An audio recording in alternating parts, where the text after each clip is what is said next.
جی بسم اللہ الرحمن الرحیم. عامر شیخ ایک بار پھر آپ کے ساتھ ویلاگ کے ساتھ حاضر ہیں. میں تمہاری کھال بچا رہا ہوں. اگر میں نہ ہوتا تو تم جیل میں پڑے ہوتے. میں تمہاری چمڑی بچا رہا ہوں.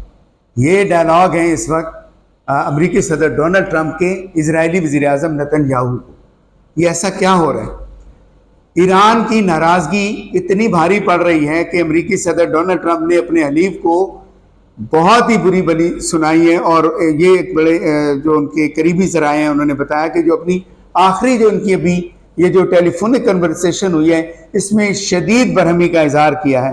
اب اس میں ڈونلڈ ٹرمپ نے بالکل کلیئرلی نتن یاہو کو کہا کہ وہ لبنان پر حملے اپنے جو ہے نا وہ روک دے، کیونکہ اس کی وجہ سے ایران ناراض ہو رہا ہے اور وہ مذاکرات سے دور ہو رہا ہے.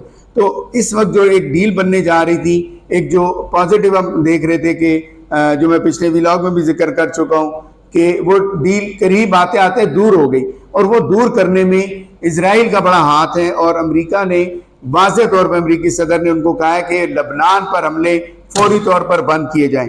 اور یہ بھی انہوں نے یقین دہانی کرائی کہ بیروت کوئی فوج نہیں جائے گی، اور جو فوجیں ہیں وہ راستے میں ہیں وہ بھی واپس لوٹ آئیں گی. اور یہ بڑی پازیٹیو بات ہے. اور یہ مختلف جو ان کے درمیان گزشتہ دنوں ہو رہی تھی بات چیت ڈونلڈ ٹرمپ اور نتن یاہو کے درمیان، اس سے پہلے بھی میں ایک کنورسیشن کا ذکر کر چکا ہوں کہ جس میں انہوں نے بہت ہی سخت الفاظ استعمال کیے نتن یاہو کے حوالے سے، جبکہ نتن یاہو کا یہ کہنا تھا کہ وہ ایران کی شرائط کیوں مان رہے ہیں، ایران کی شرائط اس میں شامل نہ کی جائیں ڈیل میں. لیکن عالمی قانون ہے اور عالمی یہ جو ایک معاملہ ہوتا ہے کہ جب بھی اگر کوئی ڈیل ہو رہی ہوتی ہے تو دونوں فریقین کی بات کو سامنے رکھا جاتا ہے. تو اس حوالے سے بالکل کلیئر ہے. اب ایک طرف تو امریکی صدر ڈونلڈ ٹرمپ لازمی بات ہے وہ یہ کہہ رہے کہ ایران ڈیسپریٹ ہے کہ جلد از جلد جو ہے نا وہ معاہدہ ہو جائے. لیکن ہمیں جو ان کے یہ جو کنورسیشن ہو رہی ہیں اس سے ہمیں یہ بھی تاثر ملتا ہے، تجزیہ کاروں کو یہ تاثر ملتا ہے کہ شاید امریکہ بھی یہی چاہتا ہے. امریکہ بھی اتنی ڈیسپریٹ ہے کہ جلد از جلد یہ معاملہ ختم ہو، کیونکہ جتنی اگر آپ مقامی سیاست کی بات کریں تو day by day Donald Trump کی جو مقبولیت میں وہ کمی آتی جا رہی ہے اپنے ملک کے اندر. اور انہیں ایک دفعہ تو مواخذے کا بھی تقریباً سامنا کرنا پڑا. ایک ووٹ سے ان کے خلاف ایک تحریک بھی پاس ہوتے رہ گئی جس میں ان سے سارے اختیارات لے لیے جانے تھے.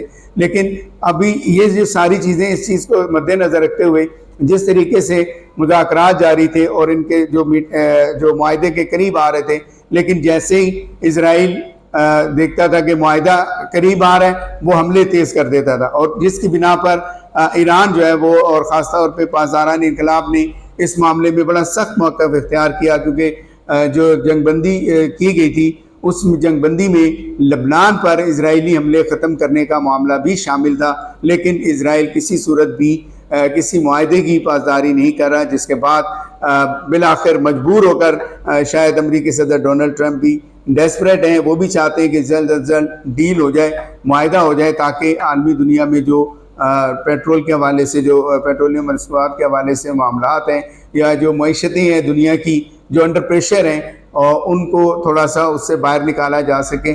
لیکن نتن یاہو مسلسل جو بیروت پر زمینی کارروائی اور جس طریقے سے انہوں نے گزشتہ دنوں یہ اپنی افواج سے کہا کہ وہ اپنے جو زیر کنٹرول جو علاقہ ہے اس کو بڑھائیں، یعنی اس کے آدھے لبنان تک جو ہے نا اس کو لے کر جائیں.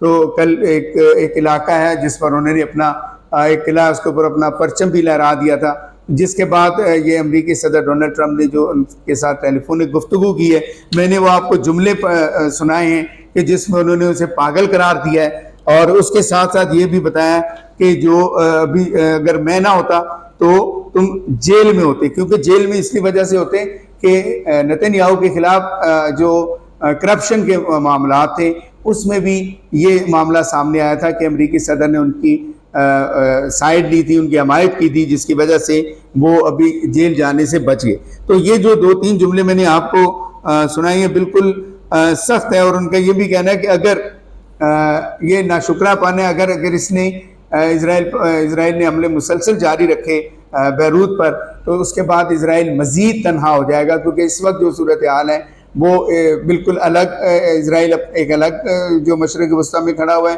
جبکہ پوری دنیا باقی جو ہے نا وہ ڈیفرنٹ وہ شو کر رہی ہے. ابھی ہمارے پاس جو نئی معلومات ہیں اس میں یہی بات تھی کہ ان دونوں کو جو ہے نا جو ٹیلی فونک گفتگو ہوئی ہے، یہ وہاں کے جو ان کے جو جرنلسٹ ہیں، جو تجزیہ کار ہیں، وہ کہتے ہیں کہ یہ بہت زیادہ جو گفتگو ہوئی ہیں اس دوران، یعنی جنگ کے بعد، اس میں یہ سخت ترین بات چیت تھی جس میں بالکل انہوں نے واضح کیا تھا۔ اور اس کے بعد ڈونلڈ ٹرمپ نے جیسے میں نے آپ کو بتایا کہ اپنی بہو لارا ٹرمپ کے ساتھ انٹرویو میں بھی اس بات کو کہا کہ بہت جلد معاہدہ ہو جائے گا، اور اگر وہ ایران ابھی خاموش ہے تو اس خاموشی کو ہم بہتر سمجھتے ہیں، اور ہم یہ سمجھتے ہیں کہ ایران کسی بہتر ڈیل کے ساتھ آئے گا۔ اور دوسری بات یہ ہے کہ جہاں پہ ایران ناراض ہوا ہے جس بات پر، اس کو ختم کرنے کے لیے ابھی جو تازہ ترین اطلاعات ہیں وہ انہوں نے اعلان کر دیا ہے کہ وہ اسرائیل جو ہے وہ لبنان پر اب حملے نہیں کرے گا، بیروت میں کوئی فوج نہیں جائے گی، جو بیروت کی طرف انہوں نے فوجیں بھیجنے کی کوشش کی تھی اس کو بھی روک دیا گیا ہے۔ تو ابھی یہ اپڈیٹ جو تازہ ترین اپڈیٹ ہے یہ میں آپ کے ساتھ شیئر کر رہا ہوں کہ جس میں اسرائیل کو لبنان پر حملوں سے امریکی صدر ڈونلڈ ٹرمپ نے روک دیا اور اس کا اعلان کر دیا۔ اس بارے میں مزید جو اپڈیٹ آتی رہیں گی اس پر ہم گفتگو کرتے رہیں گے۔ میرے ساتھ جڑے رہیے، بہت شکریہ، السلام علیکم۔